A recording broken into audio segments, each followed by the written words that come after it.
Cet homme est déjà ressuscité 142 fois. À chaque fois qu'il meurt, il se réveille le même matin. Chaque jour, une horde d'assassins vient pour le tuer, certains armés de couteaux, d'autres de mitrailleuses Gatling, de lance-grenades, de bombes, ou même de lance-roquettes. Quoi qu'il fasse, il n'a jamais réussi à survivre au-delà de 12h47.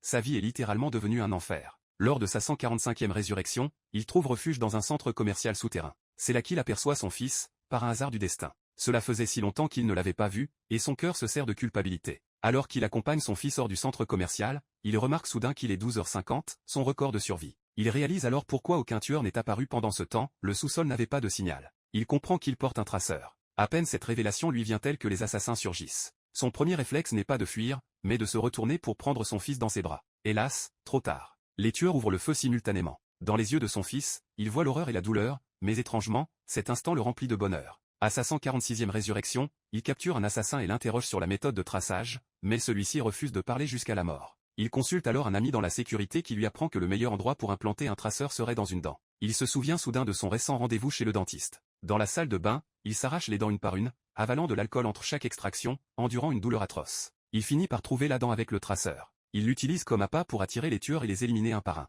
Vient ensuite l'ultime défi. Sa première tentative se solde par un échec fatal lorsqu'il fonce en voiture dans un mur. À sa deuxième tentative, il fait exploser une bombe, éliminant plusieurs gardes, mais le chef de la sécurité le surprend. Lors de sa troisième tentative, il tue son sosie et usurpe son identité, mais échoue faute d'autorisation suffisante dans l'ascenseur. À sa quatrième tentative, il neutralise le garde mais se retrouve face à une armée de sécurité. La cinquième fois, il découvre une caméra cachée dans l'ascenseur. Enfin, à sa sixième tentative, déguisé en garde depuis le début, il évite la caméra mais trouve la tueuse au katana qui l'attend dans le hall.